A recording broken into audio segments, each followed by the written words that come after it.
திருக்கோஷ்டியூரில் பள்ளி கட்டிடம் கேட்டு பொதுமக்கள் முன்னாள் மாணவர்கள் நினைவூட்டல் கூட்டம் நடத்தினர்.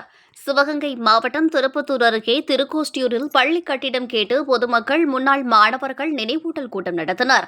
ஓய்வு பெற்ற தலைமை ஆசிரியர் ராமசாமி தலைமையில் நடைபெற்ற இந்த நிகழ்ச்சியில் ஓய்வு பெற்ற பேராசிரியரும் முன்னாள் ஊராட்சி மன்ற தலைவருமான சுப்பிரமணியன் வரவேற்புரை நிகழ்த்தினார். தொடர்ந்து முன்னாள் மாணவர்கள் தனபால் சிறப்பு அழைப்பாளராக கலந்து கொண்டு பள்ளியின் பெருமை மற்றும் பள்ளி செயல்பட்ட விதம் குறித்து நினைவூட்டல் செய்தார். விடுதியாக இருந்த இடத்தை பள்ளி கட்டிடம் கட்ட நிலமாற்று பிரேரணை செய்ய வலியுறுத்தி இந்த நினைவூட்டல் கூட்டம் நடைபெற்றது. இதில் பள்ளி மேலாண்மை குழு தலைவர் சிவகாமி தேவி மற்றும் பலர் கலந்து கொண்டனர்.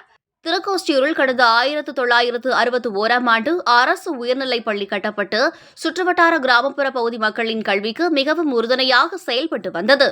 அதன் பின்பு 2008இல் மேல்நிலைப் பள்ளியாக தரம் உயர்த்தப்பட்டது. இப்பள்ளியில் தற்பொழுது 670 மாணவர்கள் பயின்று வருகின்றனர். இந்த பள்ளியில் போதிய கட்டிட வசதி இல்லாமல் மாணவர்கள் வெயிலில் அமர்ந்தும் மரத்தடியில் அமர்ந்தும் படித்து வருகின்றனர். மழை வெயில் காலங்களில் மிகுந்த சிரமத்தோடு பயின்று வரும் இந்த மாணவர்கள் நலன் கருதி முன்னாள் மாணவர்கள், கிராம பொதுமக்கள், பெற்றோர்கள் என பலரும் போராடி புதிய கட்டிடம் கொண்டு வருவதற்கு முயற்சித்தாலும் பள்ளி வளாகத்தில் போதிய இடமின்மையால் அந்த கட்டிடம் வராமல் காலம் தாழ்த்தப்பட்டதாக கூறப்படுகிறது. வருடங்கள் கடந்து மேல்நிலை பள்ளியாக 2008 தரம் உயர்த்தப்பட்டு 17 ஆண்டுகளை கடந்து விட்டது. அரசாங்கம் கல்வியை உயர்த்தி மேல்நிலை பள்ளியாக தரம் உயர்த்தினாலும் அதற்கான கட்டட வசதி இல்லாமல் மாணவர் மாணவிகள் அந்த 10ஆம் வகுப்புக்கு பிறகு 12, 11, 12 அந்த வகுப்பு மாணவிகளுடைய எண்ணிக்கை கூடியதை தவிர இருக்கைகள், உட்காருவதற்கு கழிப்பிட வசதி, விளையாட்டு மைதானம், ஆய்வகம் என்கின்ற எந்த வசதியும் இல்லாமல் 1961இல் கட்டப்பட்ட அந்த கட்டடங்களிலேயே இதை ஓட்ட வேண்டிய கடமை ஏற்பட்டது.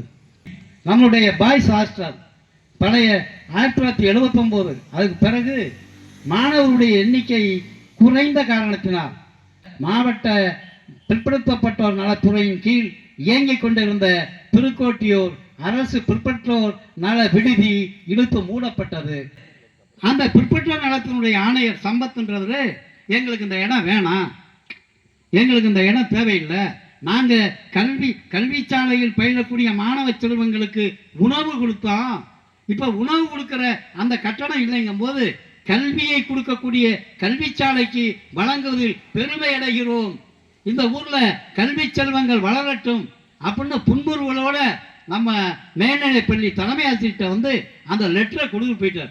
இந்தாங்க அரசாங்கத்தினுடைய ஆணை, அரசாங்கத்தினுடைய உத்தரவு 8/7/2024 1.25 வருஷம் ஆச்சு.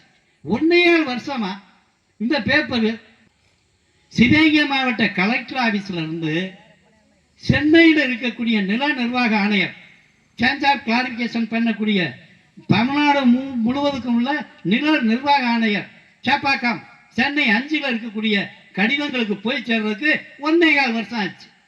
இட பற்றாக்குறையில பிள்ளைய பூரா கஷ்டப்பட்டுக்கிட்டு இருக்கு.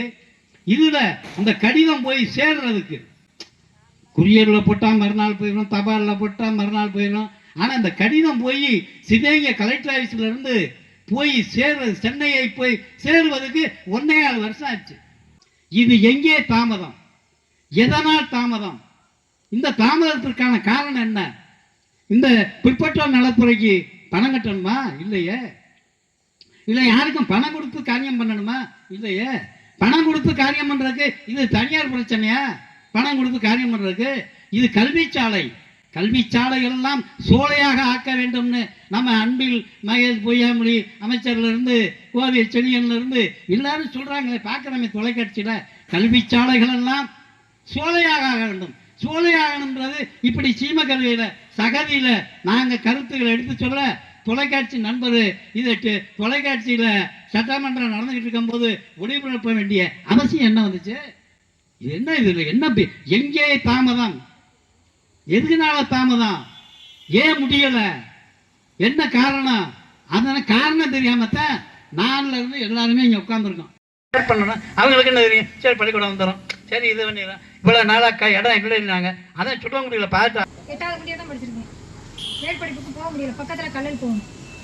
ஆனால் என் பிள்ளைகளை நான் படிக்க வைக்கணும்னு இந்த ஸ்கூலில் படித்து 12th முடிச்சு இன்ஜினியர் பண்ணுறேன். ஒரு பையன் பெரிய ஊருக்கு போயிட்டேன். பொண்ணு படிக்கிறா, பிஎட் பண்ணுறான். இங்கே அவன் பிள்ளைகளையாவது நல்லா படிக்கணும். இனிமேல் வர ஜென்ரேஷனுக்கு நல்ல ஸ்கூல் வேணுங்கிறதுக்காண்டிவே நாங்கள் இவ்வளோ தூரம் வந்திருக்கோம்.